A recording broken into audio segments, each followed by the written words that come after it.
All right, music fans, welcome. Harmless Dave back again, talking real music in real time for real people, just like you right there, just like me here. All right, so I'm going to be talking this entire video about this album here.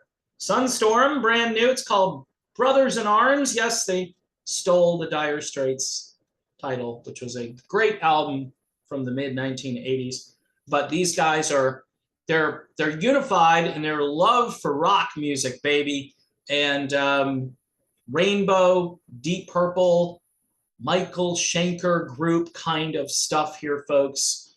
Some melodic tendencies at times, some progressive rock tendencies. This is the second album they've done with Ronnie Romero.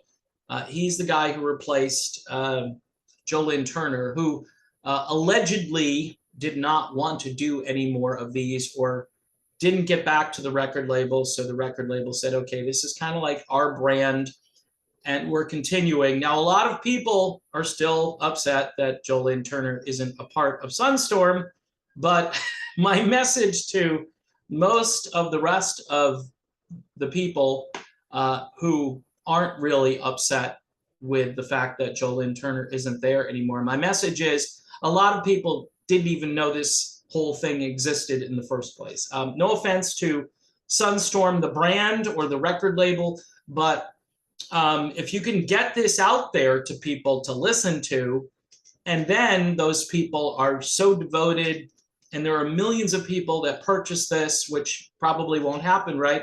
Then you can make an argument about switching singers or continuing the project. They decided to keep going with it. And the usual complaints, Alessandro Del Vecchio, he's on everything.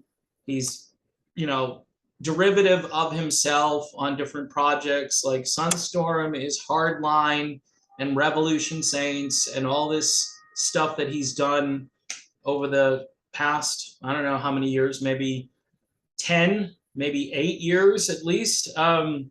A lot of it is derivative. A lot of it has the same flavor or same production value. I've noticed, though, that, and I'm not saying that you're 100% wrong, but I've noticed that Alessandro in the last couple of years, he's really been doing a lot of experimentation with keyboards and different keyboard sounds, more traditional classic rock keyboards. That's why I think you can make the comparison to Rainbow and Deep Purple. And I think that's where they're really going with this, but they're putting a European twist on it. And again, if it's Deep Purple, that's Europe. So, I mean, it's not too much of a twist, but I think it's a more, modern European flavor. Now, after 2 albums with Ronnie Romero, I would say that this is a pretty bold step in the right direction.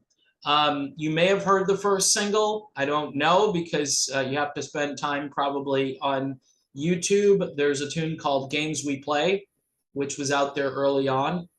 Really channels both the whole Rainbow and Deep Purple feel. Big, robust guitar work on it. The intro to the song is very atmospheric. It sets you up for something which is coming. And you'll find that most of the tracks on this have a real unique and captivating feel.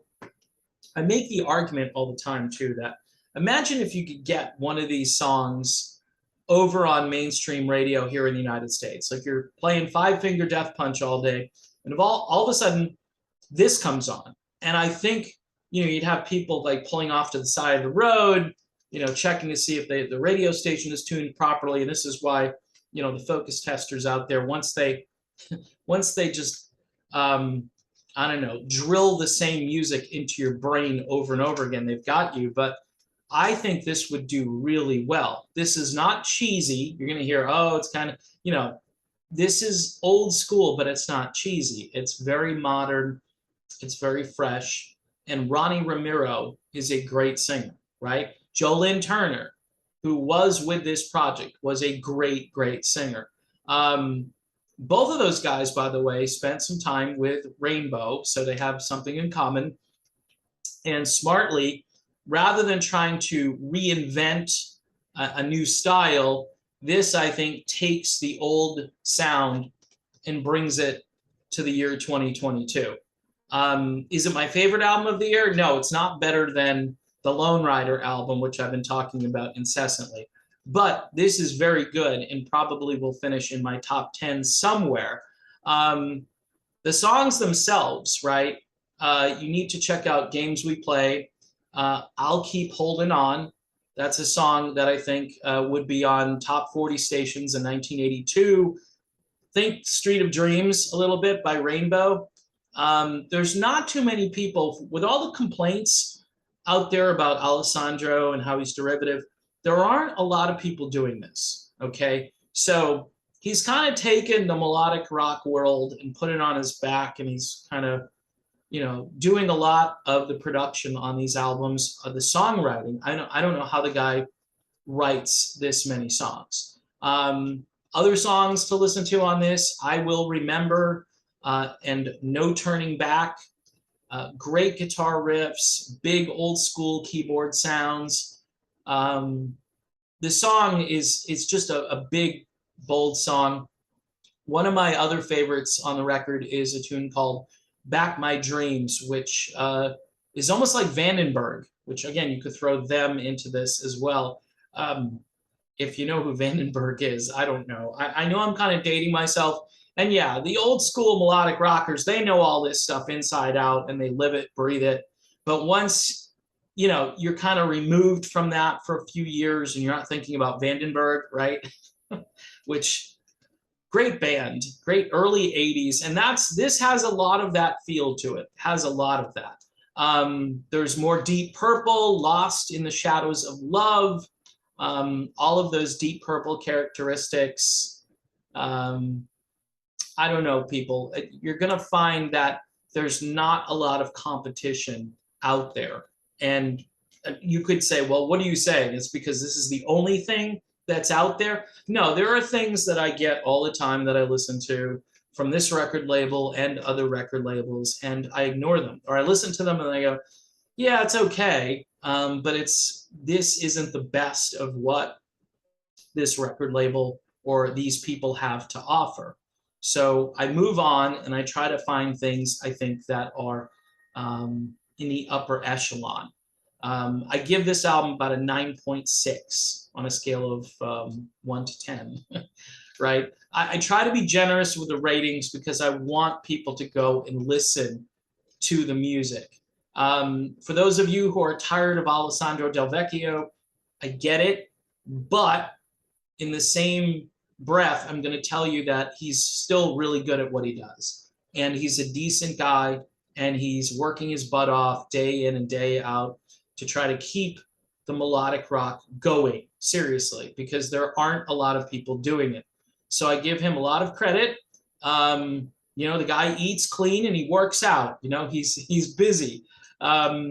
He's got the rock star look on top of it, if you've seen him. And he's in Hardline and Sunstorm and probably a couple other things I can't think of. He's got his own band too. So in any event, people, I would say to check this out. You got nothing to lose. You check it out. You either like it, you don't like it. You might like some of it. You might be bored with this style of music. I like it. I like the way they market this and present this. You can get this through the record label if you want to own a physical copy, Frontiers Music -US shop, or you can go to Amazon, and there are a few people here in the States that carry CDs that they can ship to you, but I'll tell you, it's not as easy as it used to be. And you're not going to pay like $9 or $10. You'll probably pay more like 18 or 20, including the shipping, which I guess isn't a tragedy when you consider how inflation has really reared its ugly head. So there you have it. The band Sunstorm, a bit like Deep Purple, Rainbow, Michael Schenker, Vandenberg. Yeah. If you like that kind of music like I do, I think you'll enjoy this new record, Brothers in Arms. All right, people, don't forget to subscribe to the channel, hit the bell for notifications. Patreon for $1 a month. I'm not begging you to join Patreon, but if you'd like to join, You can do so for as little as $1. You can give $5, $10, $1,000 a month, whatever you can afford. If you could do 1,000, you might get a shout out if you're doing. I look, it's whatever you can do, and who knows, somebody would give 1,000 and then take it back before the payment goes through. Stuff like that happens, by the way. It's kind of funny, but it is the world we're living in, and it's very interesting and exciting. Anyway, folks, thanks again for watching, and yes, I will see you soon.